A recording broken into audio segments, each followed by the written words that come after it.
Part 5, Medical Treatment and Revelation, words 3601-4700.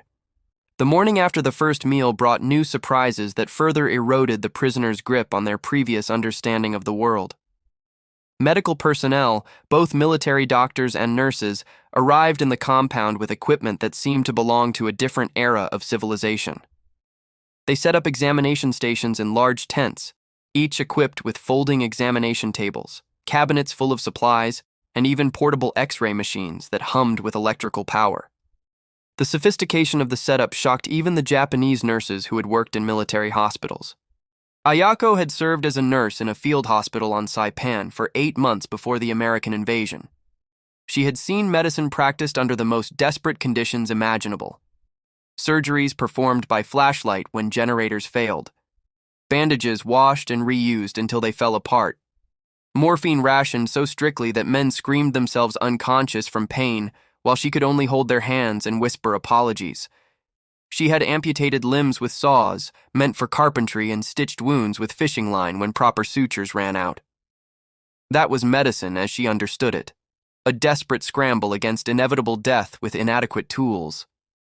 What she witnessed in the American medical tent bore no resemblance to that reality.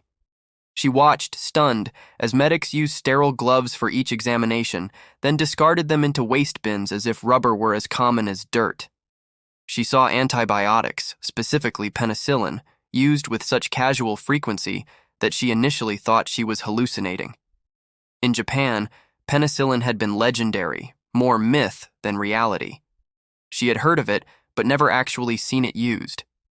Here, Americans injected it into infected wounds as standard procedure, without hesitation, without agonizing over whether the patient was important enough to justify using such a precious resource.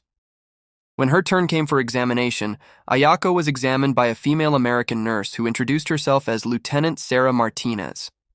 Martinez worked with practiced efficiency, checking vital signs, examining Ayako's throat and ears, listening to her lungs with a stethoscope. The examination was thorough but impersonal, professional in a way that felt strangely respectful. Martinez frowned when she saw Ayako's feet, badly scarred from frostbite sustained during a winter evacuation. "These must have been painful," she said through a translator. "We can treat the infection and provide better boots. The scarring is permanent, but we can minimize further damage." The matter-of-fact compassion in Martinez's voice broke something inside Ayako. She began to weep, not from pain, but from the realization of how different this treatment was from what she had experienced in her own military. Japanese officers had seen her frostbitten feet and ordered her to wrap them tighter and continue marching. No treatment, no sympathy, just an expectation of silent endurance. Here, an enemy nurse showed more concern for her well-being than her own commanders had. The contrast was unbearable. Throughout the compound, similar scenes played out. Women with untreated tuberculosis were isolated immediately, not out of cruelty, but to prevent spread, and given streptomycin, another drug they had only heard whispered about. Those suffering from malnutrition received vitamin injections and special dietary plans. Dental problems, which had gone untreated for years, were addressed by military dentists who numbed pain before working, a luxury Japanese military dentistry rarely afforded. Most shocking were the obstetric cases. 3 women in the compound were pregnant, a fact they had hidden in terror, believing pregnancy would mark them for special abuse.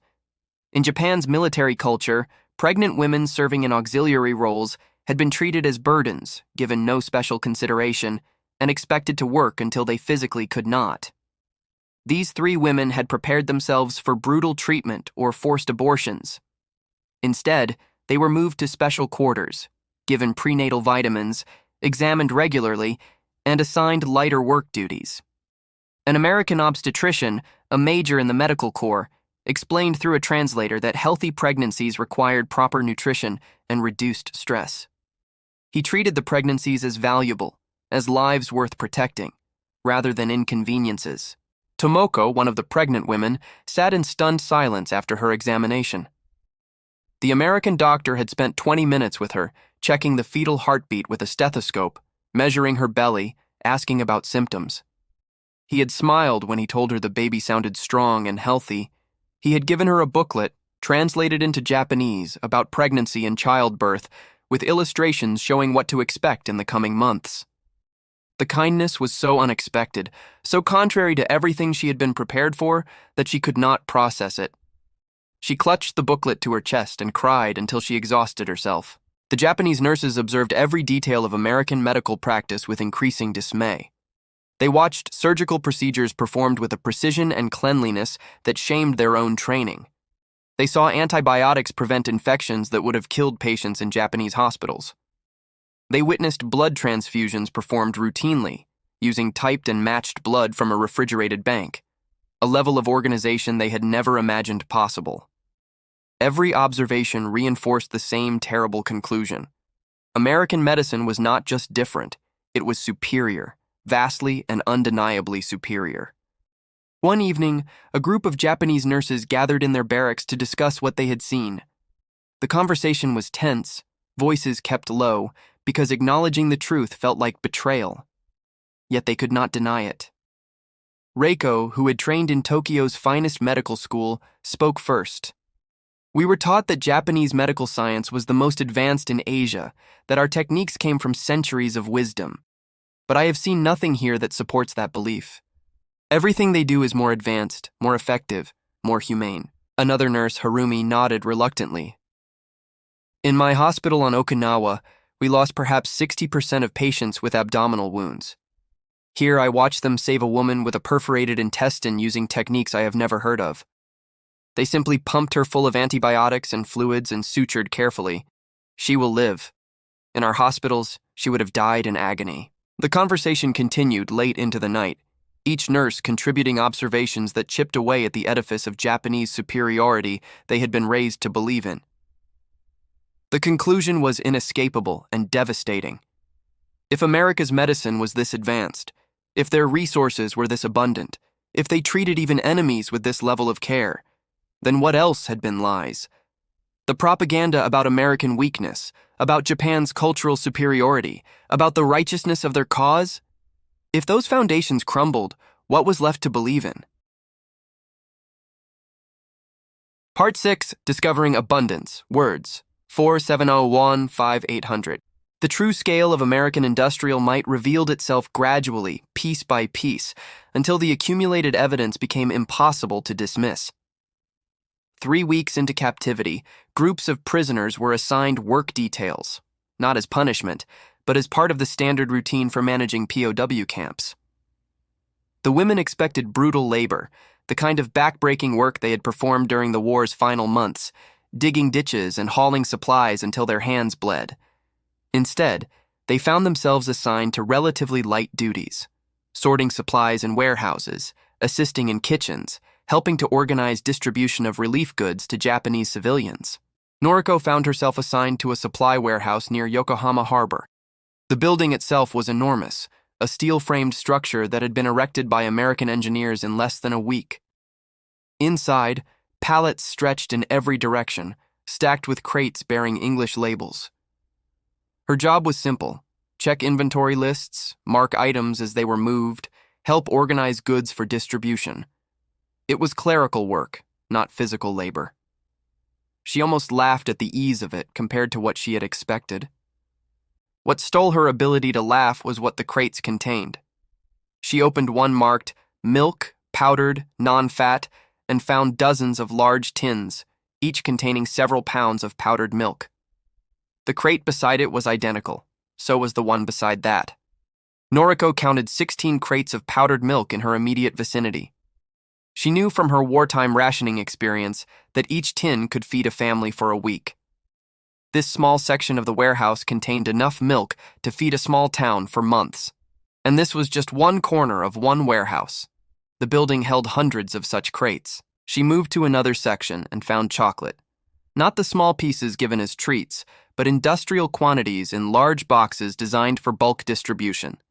Beside it, coffee beans in burlap sacks weighing 50 pounds each, stacked 6 high and stretching for 30 feet. Then cigarettes, cartons and cartons of them, brands she had never heard of, enough to supply every soldier in a division for months. Then canned fruit, peaches and pears in syrup, each can weighing at least a pound. thousands of cans gleaming in neat rows. The abundance was not limited to food. Another section held clothing, uniforms, boots, socks, all in standardized sizes, stacked with military precision. There were spare parts for vehicles, hundreds of them, organized by type.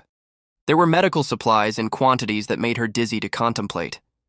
There were tools, blankets, tents, rope, wire, batteries, flashlights, and dozens of other items she could not immediately identify. This was not a storehouse of treasures carefully hoarded. This was routine supply, the baseline of what was needed to keep an army functioning. An American sergeant named Morrison supervised her section. Noriko worked up the courage to ask him, through a translator, where all this had come from. Morrison looked confused by the question, then shrugged. Ships come in from San Francisco every few days. This is just standard supply chain. We keep about 2 weeks of everything on hand. Rotate stock to keep it fresh. His casual tone suggested this was completely normal, unremarkable. The implications staggered her. Other women working in different sections reported similar discoveries. Chio, assigned to help in a kitchen, watched American cooks open can after can of vegetables, meat, and fruit, using only what they needed and discarding the rest without concern. The waste appalled her initially, until she realized it was not waste in American terms.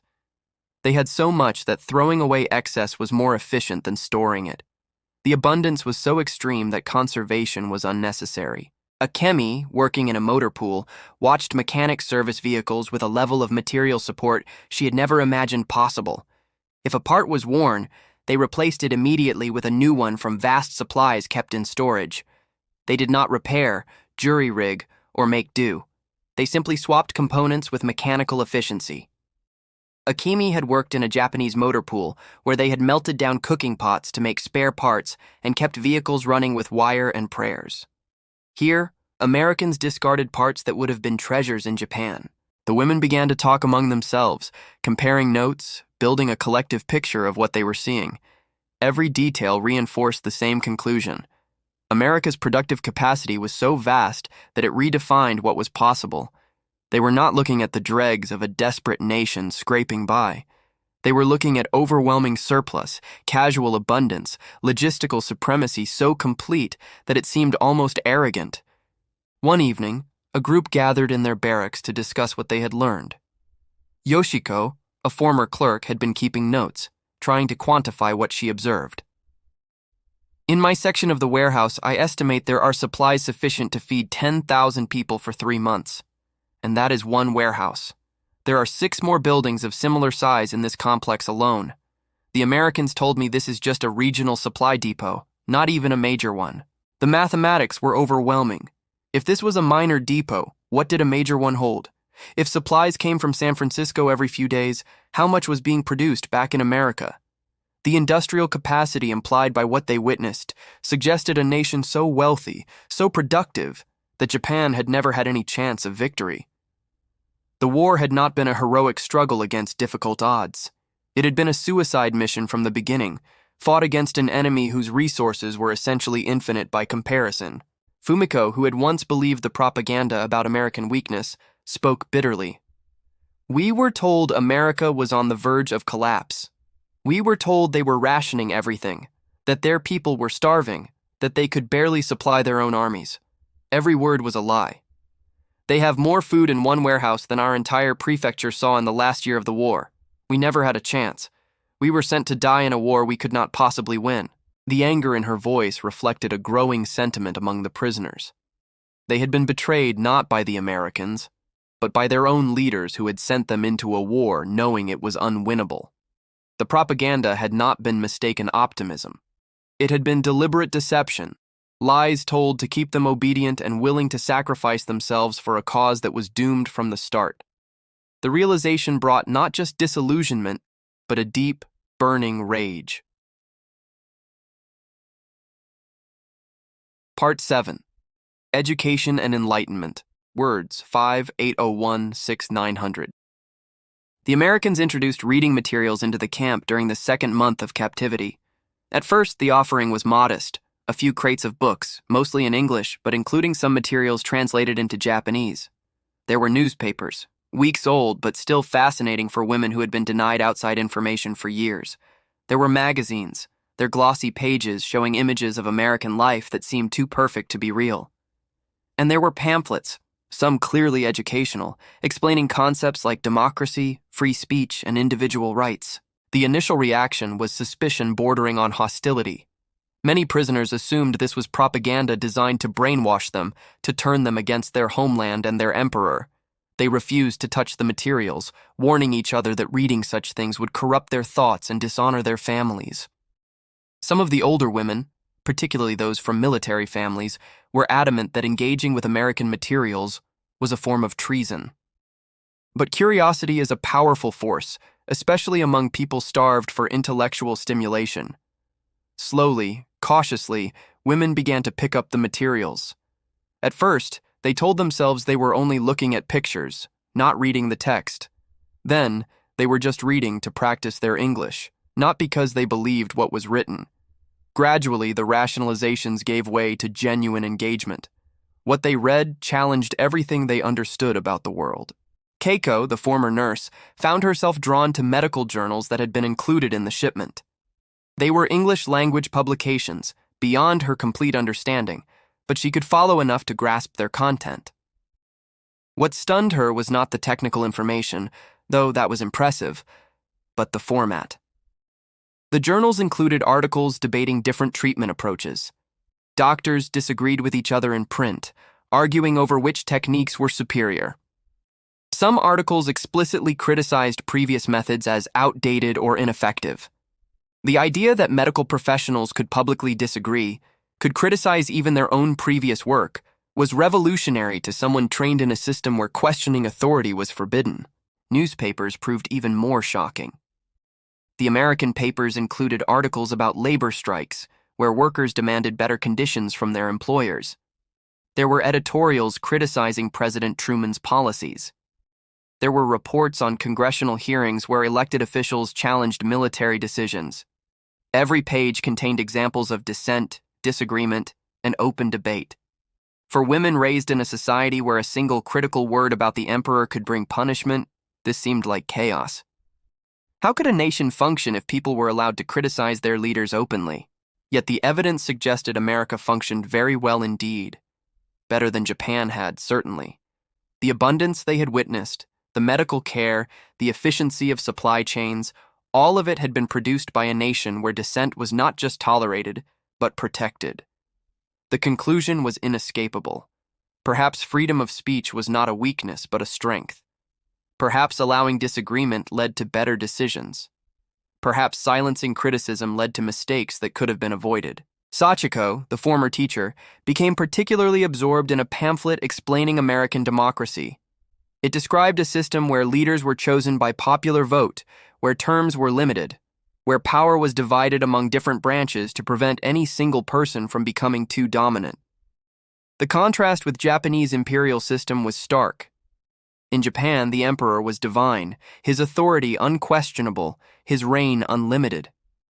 Sachiko had been taught that this system was superior because it provided stability and prevented the chaos of competing voices. Yet here was America, chaotic and argumentative, somehow managing to produce results that exceeded anything Imperial Japan had achieved. The Americans supplemented the reading materials with voluntary classes. They offered to teach English to anyone interested. The classes were not mandatory, and there was no punishment for refusing to attend. This itself was unusual. In Japanese military culture, education was often compulsory, another duty to be fulfilled. The idea that learning could be optional, driven by personal interest rather than orders, felt strange. Yuki, curious despite her misgivings, attended an English class. The American teacher, a young corporal named Henderson, who had studied languages before the war, approached the subject with humor and patience. He made mistakes deliberately, laughing at himself when he mispronounced Japanese words, encouraging the students to correct him.